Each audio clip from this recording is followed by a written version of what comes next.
Hello, ladies and gentlemen, and welcome once again to Ghost Stories for Scary Times. My name is Tim Wolfman, and I'll be your host. Now, as a reminder, we are doing this for the sake of entertainment, for people that are stuck in their house during this quarantine, to play with the imagined fears to help deal with the real fears outside. Now, for those that have been stuck inside the house for a while, you may be going a little bit stir crazy, or despair or depression may be taking you. Now, if that is so, please reach out. FaceTime, Skype, Zoom. Talk to some loved ones, people that you haven't seen for a while. This is the perfect time to catch up. Reach out to the people that love you, because undoubtedly there are some who can help you through these darker times. Start a project. Do something creative, such as what I'm doing here. Don't worry, this will end eventually, so please hang in there. For now, allow me to share you a tale by the author Saki. This is called The Open Window. "My aunt will be down presently, Mr. Nuttall," said a very self-possessed young lady of 15. "In the meantime, you must try and put up with me." Frampton Nuttall endeavored to say the correct something which should duly flatter the niece of the moment, without unduly discounting the aunt that was to come. Privately, he doubted more than ever whether these formal visits on a succession of total strangers would do much towards helping the nerve cure which he was supposed to be undergoing. "I know how it will be," his sister had said when he was preparing to migrate to this rural retreat. "You'll bury yourself down there and not speak to a living soul, and your nerves will be worse than ever from moping. I shall just give you letters of introduction to all the people I know there. Some of them, as far as I can remember, were quite nice."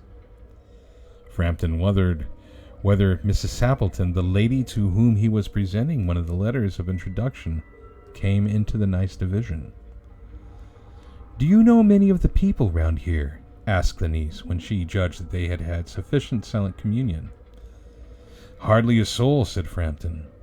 "My sister was staying here at the rectory, you know, some 4 years ago, and she gave me letters of introduction to some of the people here."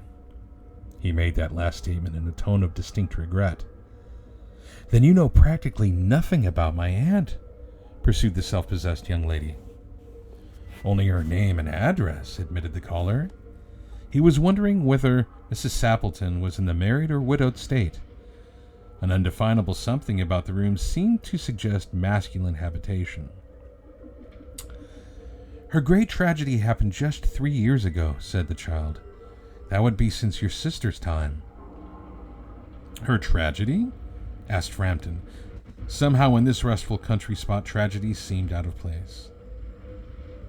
"You may wonder why we keep that window wide open in an October afternoon," said the niece, indicating a large French window that opened on to a lawn. "It is quite warm for this time of year," said Frampton, "but has that window got anything to do with the tragedy?" "Out through that window 3 years ago to a day, her husband and her 2 young brothers went off for their day's shooting. They never came back. And crossing the moor to their favorite snipe shooting ground, they were all 3 engulfed in a treacherous piece of fog. It had been that dreadful wet summer, you know, and places that were safe in other years gave way suddenly without warning. Their bodies were never recovered. That was the dreadful part of it." Here the child's voice lost its self-possessed note and became falteringly human. "Poor aunt always thinks that they will come back some day. They and the little brown spaniel that was lost with them, and walk in at that window just as they used to. That is why the window is kept open every evening till it is quite dusk. Poor dear aunt. She has often told me how they went out, her husband with his white waterproof coat over his arm, and Ronnie, her youngest brother, singing, 'Bertie, why do you bound?' as he always did to tease her, because she said it got on her nerves. Do you know, sometimes on still, quiet evenings like this, I almost get a creepy feeling that they will all walk in through that window." She broke off with a little shudder. It was a relief to Frampton when the aunt bustled into the room with a whirl of apologies for being late in making her appearance. "I hope Vera has been amusing you," she said. "She has been very entertaining," said Frampton. "I hope you don't mind the open window," said Mrs. Sappleton briskly. "My husband and brothers will be home directly from shooting, and they always come in this way. They've been out for snipe in the marshes today, so they'll make a fine mess over my poor carpets. So like you menfolk, isn't it?" She rattled on cheerfully about the shooting and the scarcity of birds and the prospects for duck in the winter. To Frampton, it was all purely horrible. He made a desperate but only partially successful effort to turn the talk onto a less ghastly topic. He was conscious that his hostess was giving him only a fragment of her attention, and his eyes were constantly straying past him to the open window and the lawn beyond. It was certainly an unfortunate coincidence that he should have paid his visit on this tragic anniversary. The doctors agree in ordering me complete rest, an absence of mental excitement, and avoidance of anything in the nature of violent physical exercise," announced Frampton, who labored under the tolerably widespread delusion that total strangers and chance acquaintances are hungry for the least detail of one's ailments and infirmities, their cause and cure. "On the matter of diet, they're not so much in agreement," he continued. "No," said Mrs. Sappleton, in a voice which only replaced a yawn at the last moment. Then she suddenly brightened into alert attention, but not to what Frampton was saying. "Here they are at last," she cried, "just in time for tea, and don't they look as if they were muddy up to their eyes?" Frampton shivered slightly and turned towards the niece with a look intended to convey sympathetic comprehension. The child was staring out through the open window with a dazed horror in her eyes. In a chill shock of nameless fear, Frampton swung round in his seat and looked in the same direction. In the deepening twilight, 3 figures were walking across the lawn towards the window.